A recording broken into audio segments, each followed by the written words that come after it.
प्रेरणास्पद कथाएं YouTube channel पर मैं धनंजय जैन आप सभी का हार्दिक अभिवादन करता हूं।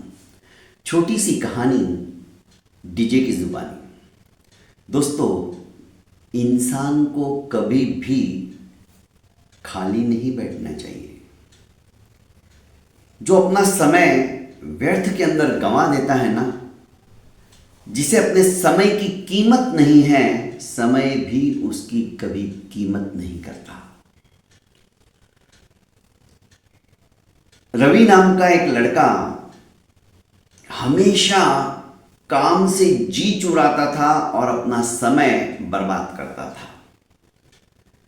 कभी ऐसे ही आलतू फालतू दोस्तों के साथ में अपना समय व्यतीत करना, पेड़ के नीचे जाकर पेड़ के तने से अपना सर सटाकर सो जाना, कोई भी काम करने में उसका मन नहीं लगता था, वो कन्नी काट देता था। उसकी इस आदत को देखकर उसकी मम्मी कई बार समझाती कि बेटा, समय के महत्व को समझो। यदि तुम इस तरह से समय बर्बाद करते रहोगे तो एक दिन तुम्हें पश्चाताप करना पड़ेगा। तुम्हें रोने के अलावा और कोई उपाय दूसरा सूझेगा ही नहीं। पर थोड़े समय के लिए रवि को उन बातों का असर होता। वापस रवि अपनी आदत से मजबूर था। स्कूल में भी जो स्कूल का होमवर्क मिलता वो कभी पूरा नहीं करता। हाँ, कल कर लूंगा, अभी तो बहुत समय है। इस तरह से वो टालता रहता था। स्कूल से कब धीरे धीरे थोड़े से नंबरों को पाकर वो पास हो जाता था और उच्च शिक्षा के अंदर उसका दाखला हो गया, मतलब कॉलेज में जाने लगा। अब होता क्या है, उसके गांव के अंदर एक प्रोजेक्ट आता है विदेश से। उस प्रोजेक्ट को सफल करने के लिए गांव वालों को ही वो नौकरी पे रखने वाले थे। तो इंटरव्यू लेना वहां के कंपनी वाले शुरू करते हैं।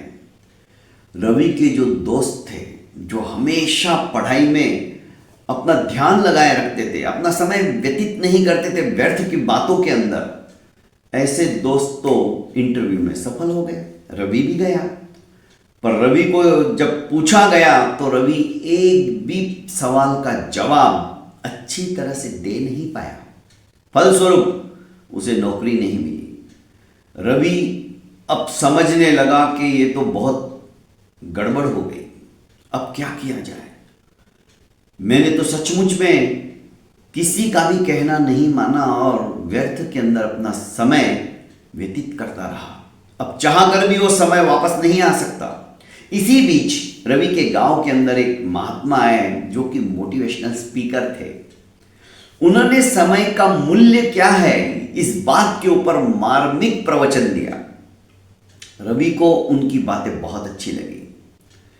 रवि उनके पास गया प्रवचन समाप्त होने के बाद और कहने लगा कि महात्मन, सचमुच में आपके एक एक शब्द अनुकरणीय है, पर मैंने अपनी जिंदगी पूरी व्यर्थ के अंदर व्यतीत कर दी, समय बर्बाद कर दिया। अब मैं क्या करूं? देखो ना, अच्छी खासी नौकरी मिलने वाली थी, वो भी चली गई क्योंकि मुझे तजुर्बा ही नहीं। मैंने जो पढ़ा हुआ था उसे आत्मसात किया ही नहीं। अभी भी कुछ नहीं हुआ है। तुम आज से ही संकल्प लो कि तुम मेहनत करना शुरू करोगे और खाली बिल्कुल भी नहीं बैठोगे। उसने कहा ठीक है। अब रवि जैसे ही समय उसके पास रहता, क्योंकि उसको तो आदत थी, भरपूर समय मिलता था, अब वो उस समय का सदुपयोग करने लगा। पिताजी के खेतों में जाता, पिताजी का हाथ बटाता, खेती के गुरु मंत्र वो पिताजी से सीखता।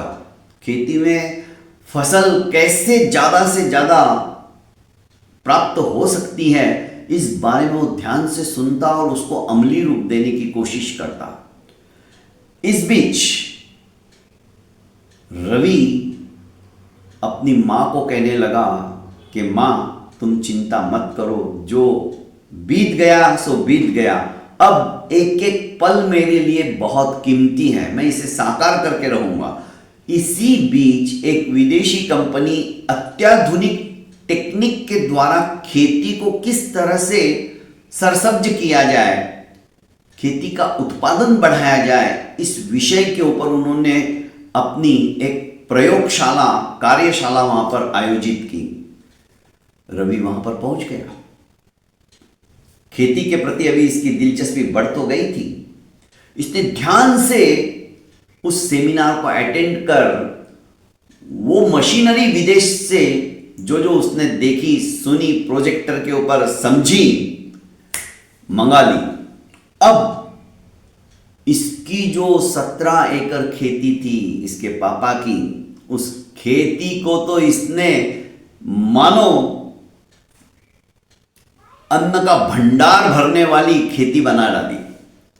इतनी ज्यादा खेती उसके पापा ने फसलों की 17 एकड़ में कभी नहीं की थी, जितनी इसने 4 गुना ज्यादा अन्न धान्य की बढ़ोतरी कर दी।